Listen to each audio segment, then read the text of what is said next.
¿Cómo están? Bienvenidos a Última Mirada. Vamos a conversar hoy día con el decano de Economía y Comunicaciones de la Universidad Central, Marco Moreno, que ha estado varias veces con nosotros.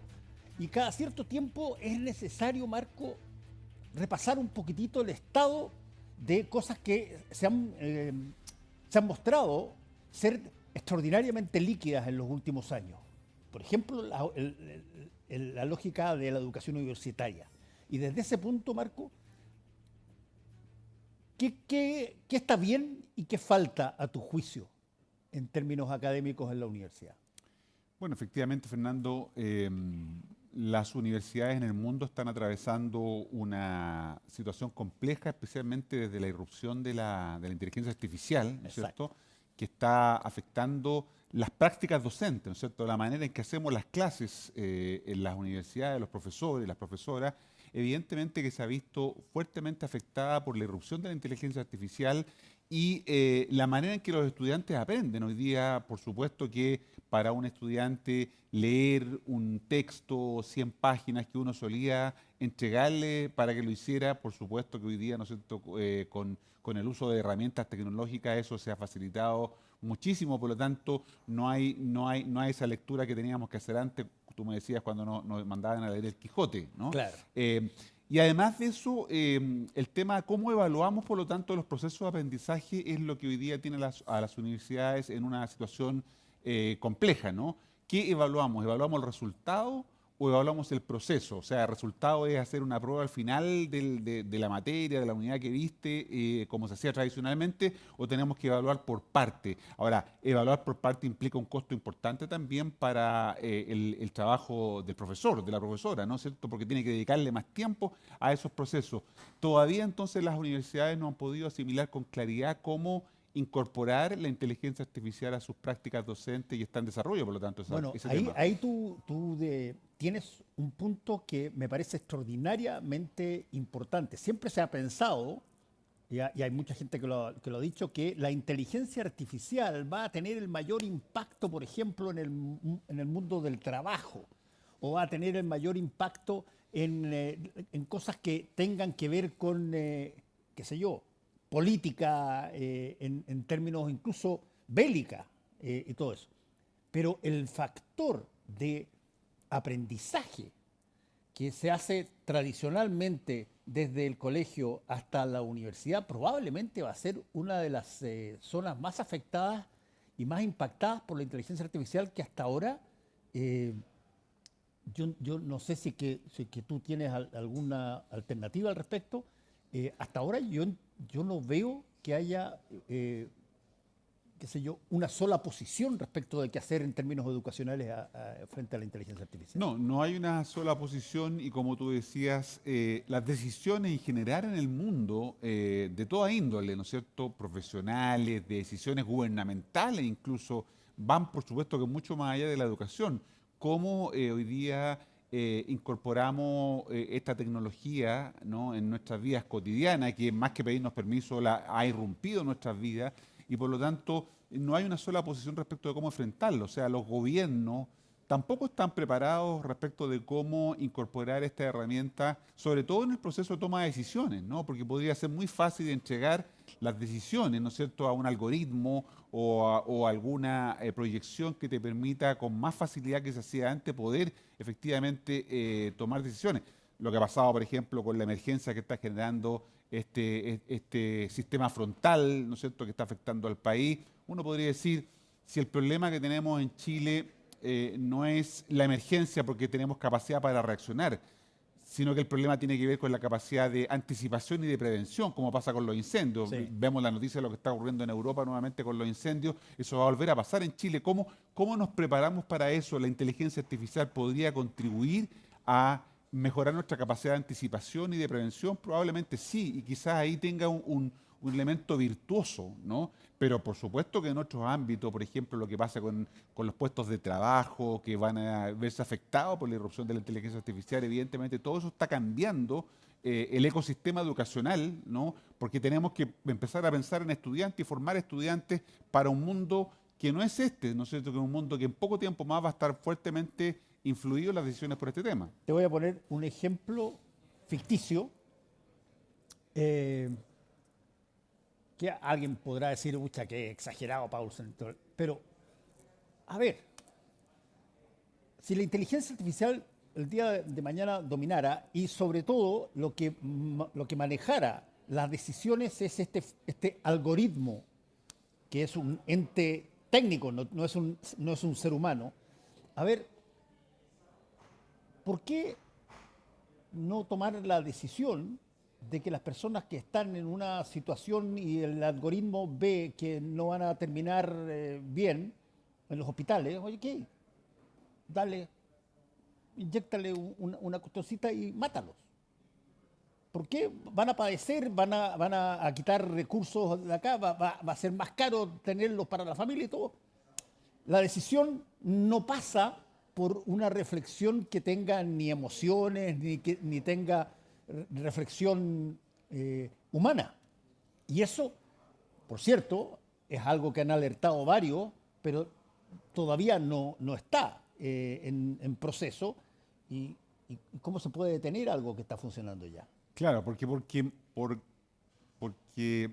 uno, por más que haga el intento de humanizar la inteligencia artificial y a veces uno conversa, ¿no es cierto? Claro. Dime tu opinión, qué piensas de esto. En realidad lo que hay detrás es, como tú decías, ¿no es cierto? Detrás de lo que estamos viendo es toda una construcción algorítmica Claro. que no tiene que ver con emociones ni con sentimientos, a pesar de que se dice que la inteligencia artificial está en esta etapa generativa, ¿no es cierto? Que ya no solamente tiene conocimiento acumulado, sino que está acumulando conocimiento, podría intentar captar esos elementos, pero efectivamente las decisiones podrían caer en un ámbito puramente, digamos, de construcción racional, Sí. ¿no es cierto? A partir de la información que dispone, y claro, podría ser que económicamente, ¿no es cierto?, fuera más rentable, el costo-beneficio fuera, ¿no es cierto?, a favor de tomar una decisión de una naturaleza y no de otra, en donde los elementos emocionales o sentimentales no tendrían espacio, ¿no? Y esa es una de las paradojas que estamos teniendo justamente con este desarrollo, esa es una de las dificultades que no sabemos todavía cómo enfrentar la sociedad en general. Sí, además, y esto lo hemos dicho varias veces acá y ustedes nos han escuchado, hay una variable donde la inteligencia artificial está siendo hoy día tratada quizás más intensamente que en cualquier otra variable, que es la variable bélica. Los grandes países están usando o están empezando a usar inteligencia artificial para detectar cosas, responder de una manera que, con la lógica que se dice, no tenga grandes víctimas humanas. Pero el problema es que eso vuelve a ser un... A ver, todas las decisiones que se han tomado en la vida, las estúpidas y las no estúpidas, por lo menos hasta ahora en la historia, las han tomado seres humanos.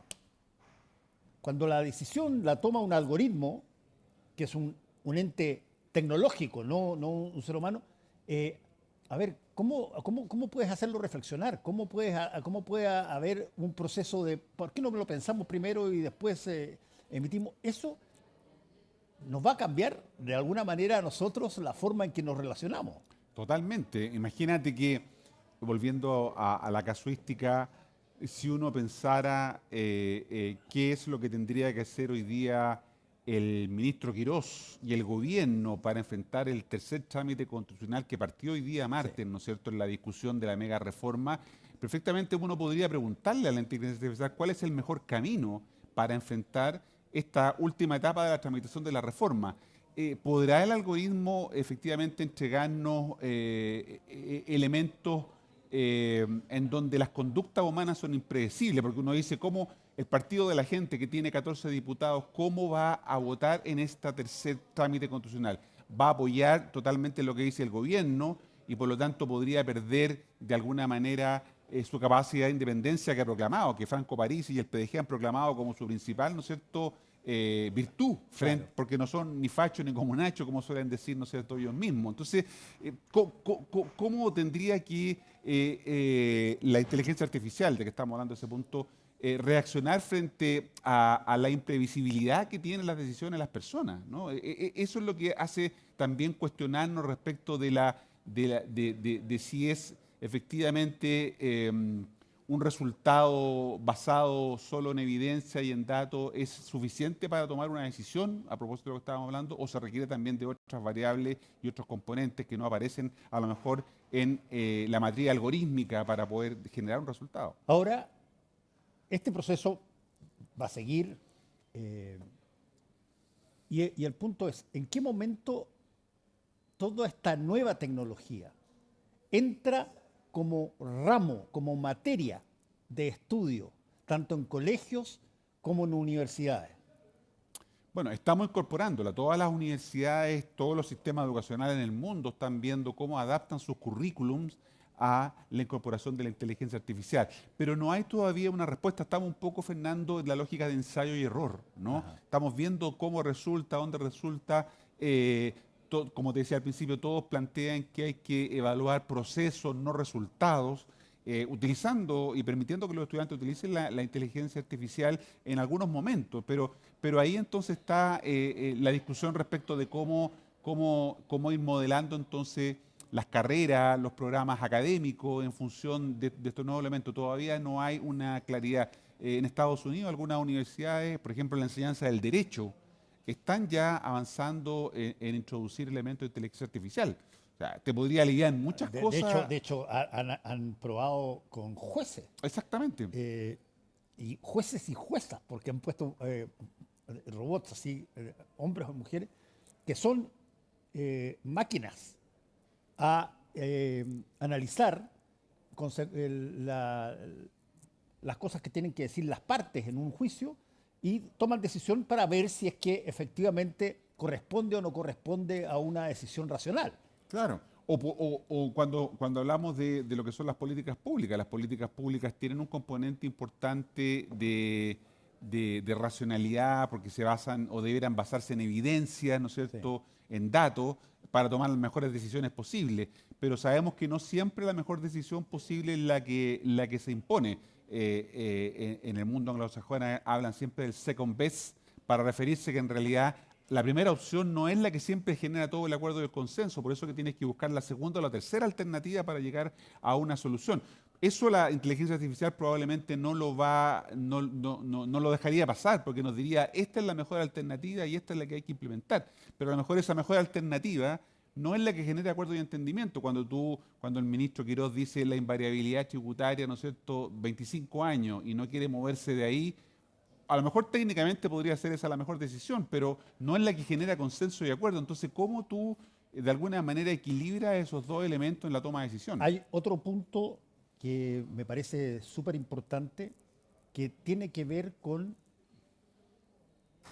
una capacidad que el ser humano tiene, muchos tienen, y quizás ustedes conocen a un montón de personas que podrían caer dentro de esta lógica, que son personas que observan, pero no ven.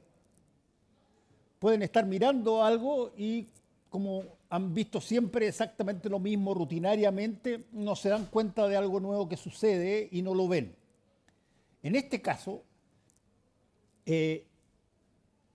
una de las cosas que yo encuentro tremendamente perniciosas que podrían pasar es que hubiese una situación brutal en términos de la inteligencia artificial y salieran todos los tecnólogos y todos los técnicos y todos los genios de mecánicos y digitales a decir, oye, esto no lo vimos venir. Cuando una nueva tecnología de estas características se introduce en el ser humano, la única cosa que el ser humano racional, serio, debiera hacer es estar muy atento a todas las cosas para predecir posibles situaciones, no que pasen y decir, hoy no nos dimos cuenta que la inteligencia artificial podía hacer esta cuestión. Claro, la anticipación. De hecho, los padres de este desarrollo, ¿no es cierto?, han declarado su temor frente y se han retirado, ¿no es cierto?, porque han dicho esto, no tenemos control sobre esto y por lo tanto yo me salgo, ¿no? Porque efectivamente puede ocurrir lo que tú estás señalando. Y esta capacidad de no darnos cuenta de lo que puede ocurrir, porque usar la inteligencia artificial para todo es muy fantástico, ¿no es cierto? Nos resuelve muchos problemas, nos mejora la capacidad de respuesta, de tener información, pero evidentemente hay un riesgo que todavía no hemos podido ponderar adecuadamente, ¿no? Y yo creo que la capacidad de reaccionar frente a eso no está siendo la que uno esperaría, porque lo que estamos viendo es más bien un avasallamiento de parte de la inteligencia artificial respecto de la capacidad de reacción de los seres humanos. No estamos siendo capaces de despertar de este sueño que nos plantea el algoritmo. ¿Dónde está el hecho más probablemente relevante de esta nueva tecnología? Es que hasta esta tecnología, todas las decisiones que se han tomado, las estúpidas, las imbéciles y las grandiosas, han sido tomadas por seres humanos, quizás equivocadamente mucho, pero bueno, han sido tomadas así. Desde viajar a la luna hasta, qué sé yo, cualquier cosa que haya pasado, que se haya tomado una decisión respecto a eso. La bomba de Hiroshima y La Nagasaki. Hiroshima y Nagasaki. Esa no fue una cosa automática, no, fue una decisión racional de Estados Unidos lanzar las bombas atómicas por primera vez sobre un país, este fue Japón. Bueno, la diferencia, para que se entienda, es que en la inteligencia artificial, este famoso algoritmo toma las decisiones y las decisiones no dependen ya de un ser humano que las aprueba. Es que ese es el problema, toma las decisiones. Cuando tú usas tu automóvil, ¿no es cierto?, y te dejas guiar por Waze, ¿no?, a pesar que intuitivamente tú dices, no, en realidad yo debiera irme por otro camino, pero Waze te dice, no, este es el camino que tienes que escoger. A veces la decisión siempre termina siendo correcta la que te plantea Waze, Sí, entre otras sí, cosas. sí, sí. Entonces, Pues estamos hablando del mapa electrónico. exacto, el mapa electrónico. Eso es lo que de alguna manera uno lo lleva, ¿no es cierto?, a preguntarse y a reflexionar sobre este elemento. Por eso que hoy día las grandes empresas generadoras de estos procesos de inteligencia artificial están contratando masivamente filósofos, gente de las ciencias sociales, porque aquí hay un componente que efectivamente no puede dejarse de lado por las razones que estamos conversando. Entonces, de alguna manera ese es un elemento que está comenzando a influir en la decisión. Bueno, y estamos terminando, pero te lo tengo que preguntar. Tú eres decano y conoces a muchos otros decanos y a muchas otras universidades y a muchas otras instituciones que lo que hacen es generar conocimiento. Y generar conocimiento no significa solamente conocimiento bueno, digamos, sino que conocimiento cómo también prevenir determinadas cosas. ¿Qué tanto el mundo académico mundial se ha de alguna manera acercado a alertar también, no solamente a enseñar, sino que a alertar de las dificultades que puede tener la inteligencia artificial? Sí, yo creo que ha habido de alguna manera una incapacidad de la academia y del mundo, de la intelectualidad, ¿no es cierto? A pesar de voces que hay, que son muchas, que lo han alertado, el poder colocar efectivamente, a propósito que terminó el Mundial, ¿no es cierto?, la pelota en el piso respecto a este tema, ¿no? La capacidad de regular, la capacidad de controlar está siendo muy, digamos, sobrepasada por la necesidad de usar la información, de usar estos mecanismos para poder tomar decisiones, como tú decías, o resolver problemas. Entonces, de alguna manera creo que la capacidad de contener de la intelectualidad, de la academia, de la cultura, no está siendo suficiente para hacer frente, ¿no es cierto?, a este verdadero tsunami que es, ¿no es cierto?, la irrupción de las tecnologías sociales y de la inteligencia artificial en particular. Sí, ahora, tampoco se trata de satanizar a todas las tecnologías nuevas, o sea, el celular, las tecnologías digitales, el computador que usted tiene, funcionan estupendamente bien y todo así, porque siempre dependieron de un ser humano. Siempre dependieron, para todas las decisiones, todas las cosas, todo lo que tú quieres preguntarle, todo tiene que ver contigo. El algoritmo de la inteligencia artificial es la primera, creo yo, máquina que no necesita que las instrucciones provengan desde el ser humano. Es bueno tu punto, porque Creo yo el principal cambio en el mundo se produjo, ¿no es cierto?, con la irrupción de la imprenta o la Exacto. creación de la imprenta, pero como tú dices, el ser humano, el hombre, seguía siendo el proveedor de contenidos para Exacto. hacer un libro, ¿no es cierto?, Sí. a pesar de que cambió radicalmente la humanidad la imprenta, pero aquí está ocurriendo justamente lo contrario, que ya el ser humano no tiene esa capacidad de poder controlar lo que se genera, lo que se crea, ¿no es cierto? Y ahí es donde está el riesgo y el peligro que mucha gente visualiza. Yo creo que, como tú dices, es bueno el punto, no hay que irse al otro extremo de pensar que esto es la maldad absoluta, ¿no? Sino que hay que poder incorporarlo como una herramienta, como a lo largo de la vida hemos incorporado muchas otras herramientas para Déjame tomar darte un decisiones. ejemplo. A una amiga mía que no le gustaba mucho la inteligencia artificial, había una amiga de ella, había fallecido hacía 2 o 3 días, y yo abrí ChatGPT y puse qué habría que decirle a tal persona por la muerte de su amiga cuando está sufriendo tanto.